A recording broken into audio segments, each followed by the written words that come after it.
사과 846상자를 트럭에 모두 실으려고 한다라고 했어요. 여기서 중요한 부분, 트럭에 모두 실는다고 했어요. 여기에서 일단 버림이 걸러지는 느낌이 들죠. 그리고 트럭 한 대에 100상자씩 실을 수 있다라고 했습니다. 여기에서 여러분들이 또 발견해야 되는 힌트는요. 100상자씩 실는다고 했으니까 846이 있으면 자, 100의 자리까지 나타내야 되는구나. 그러면 4에서, 그러니까 즉 40의 자리에서 우리가 결정을 해줘야 되는데 이럴 때는 올려서 표현을 해줘야겠죠. 846상자를 사실상 900상자라고 우리가 생각을 해줘야 돼요.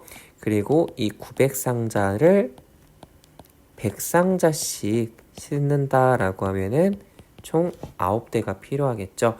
물론 여러분들이 다르게 접근할 수도 있어요.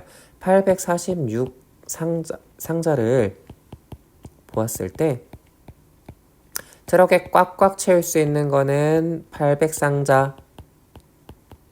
그러니까 8대가 필요하고 그 다음에 남은 46상자도 실어야 되니까 46상자는 조금 비어있는 상태로 한 대가 출발하면 되겠구나.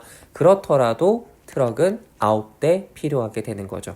여러분이 현장 체험 학습 간다고 생각해 보세요. 우리 학년 학생이 만약에 실제로도 그래요. 113명인데요. 113명을 45인승 버스에 태운다고 했을 때 버스를 2대만 가지고 가면 나머지 버스에 타지 못한 친구들은 버리고 가야 하나요? 그렇지 않죠. 그렇기 때문에 넉넉하게 버스를 빌리는 것처럼 이번에도 트럭을 넉넉하게 해야 하기 때문에 올림으로 문제를 풀었다는 거예요. 1번은 올림으로 문제를 풀었어요. 2번 슬기는 서점에서 12,100원짜리 소설책을 한 권 샀습니다. 1,000원짜리 지폐로만 책값을 지불한다고 합니다. 그러면 최소 얼마를 내야 될까요? 라고 했어요. 자, 지금 소설책을 한 권 사는 거고요. 1,000원짜리 지폐가 1,000원이라는 게 기준 숫자구나 라는 걸 여러분들이 판단을 해야 돼요. 12,100원이고요. 자, 1,000원의 자리가 기준이 될 수 있어야 돼요. 그러려면 우리가 100의 자리에서 올려주는 것을 선택해야겠죠. 그래야 지폐를 넉넉하게 낼 수 있기 때문이고요. 우리가 물론 만원짜리로 2만원 낼 수도 있어요. 하지만 여기 어떤 조건이 있었냐면 최소 얼마냐고 물어봤어요. 그렇기 때문에 2만원, 3만원, 5만원권 지폐가 있다면 그렇게 내도 되지만 최소 얼마냐를 물었기 때문에 1000의 자리까지 나타낸 숫자 올려서 13,000원으로 만들어줘야겠죠? 그래서 13,000원입니다. 이렇게 나타내야 돼요. 그래서 여기서 중요한 조건, 가장 중요한 조건은 최소 얼마를 내야 하냐 이거였어요. 지금 선생님이 계속 문제 풀 때 제시하고 있는 방향이 있습니다. 어떤 문제의 중요한 내용도 물론 표시를 하지만 지금 선생님이 어림의 기준이 되는 단위에 계속 표시를 하고 있어요. 여러분도 문제를 풀 때 이렇게 형광펜이나 아니면 연필로 동그라미를 치는 것 자체는 굉장히 좋은 습관이에요. 그래서 기회가 된다면 꼭 여러분도 핵심 내용에 표시를 하기 바랍니다. 다음 문제로 넘어갈게요.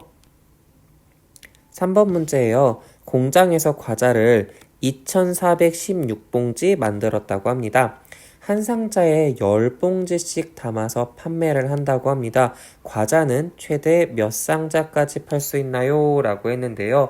자, 상자에 10봉지씩 담아야 돼요. 담다가 분명히 남는 게 있을 거예요. 그런데 남는 건 어쩔 수 없지 뭐 하고 남은 거 상자 안에 4봉지만 넣고 한 상자를 완성하면 될까요? 그렇지 않겠죠. 이건 팔아야 하는 거예요. 물론 그냥 담는 건 할 수 있어요. 하지만 팔 때는 정확하게 꽉 채운 걸 팔아야 하기 때문에 2,416봉지가 있고요.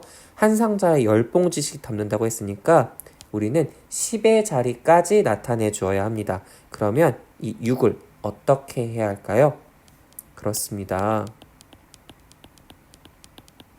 버림으로 표현을 해줘야겠죠? 그러면 판매할 수 있는 과자의 양은 2,410봉지가 되겠고요.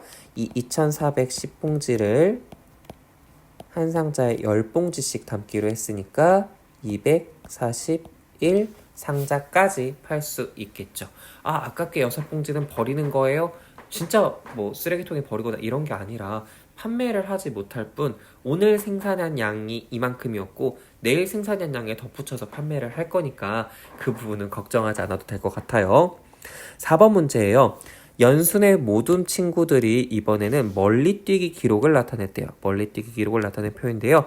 뛴 거리를 반올림한다고 아예 이번엔 기준을 알려줬어요. 그런데 1의 자리까지 나타내어 본대요. 자, 그러면 우리가 봐야 될 자리는 어디일까요? 소수 첫째 자리를 보면 되겠습니다.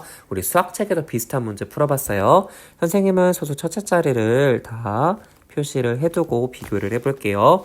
연수 137.4, 4는 그렇습니다. 버려줘야 되는 숫자이기 때문에 137cm를 연수가 뛰었구나. 건윤이에요. 102.5, 0.5, 5는 올려줘야 되는 숫자죠. 103cm. 정훈이에요. 114.8, 8은 올려줘야 되는 숫자이기 때문에 115cm. 윤서예요.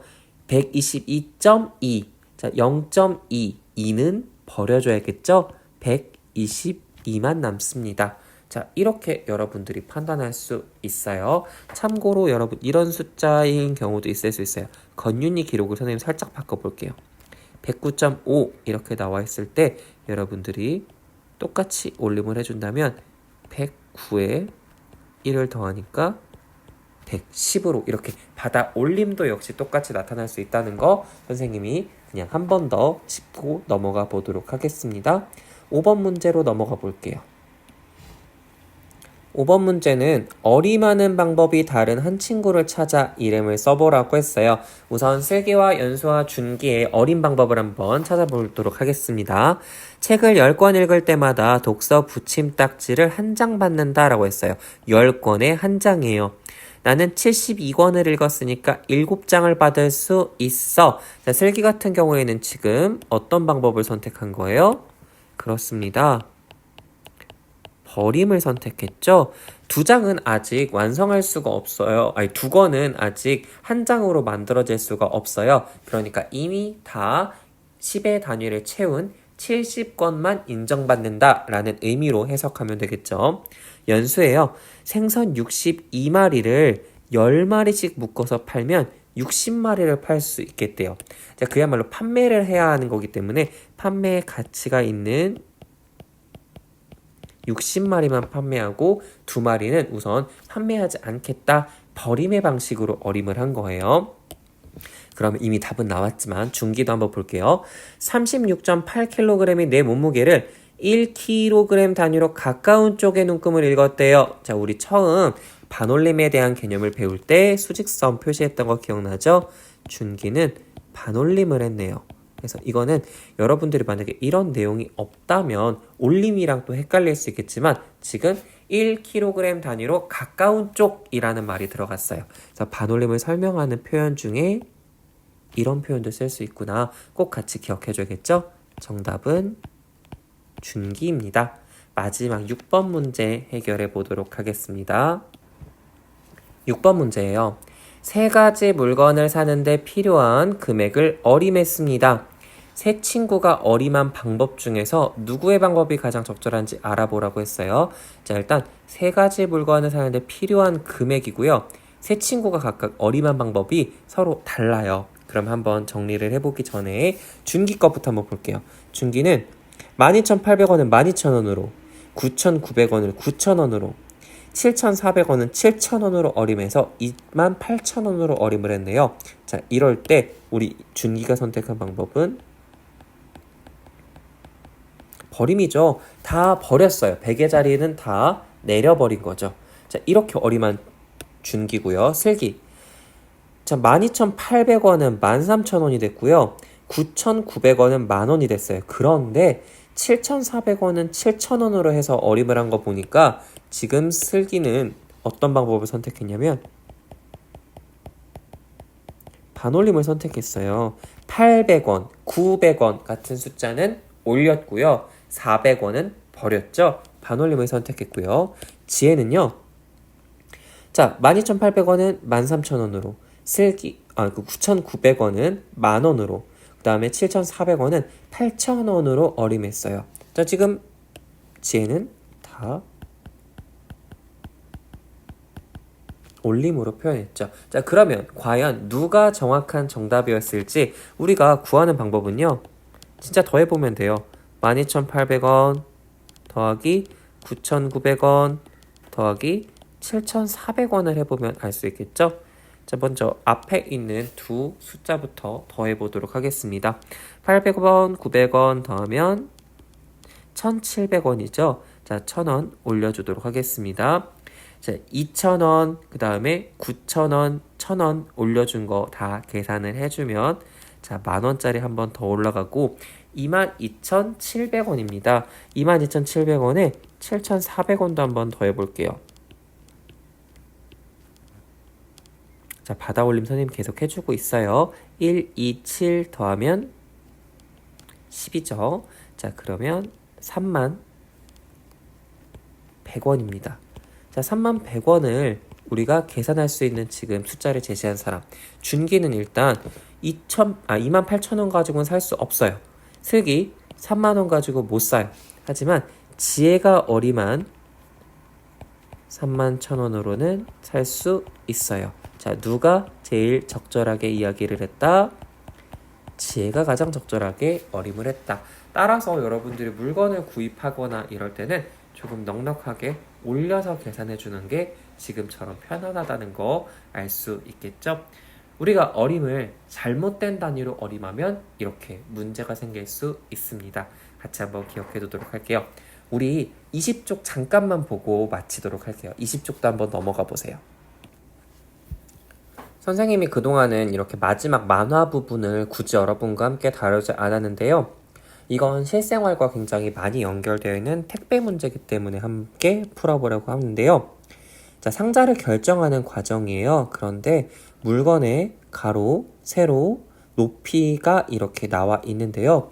보낼 물건보다 당연히 상자는 커야겠죠? 그래서 올림하면 되겠구나 라고 지금 어머니께서 이야기를 하고 계시고요. 이런 것도 판단할 수 있고요.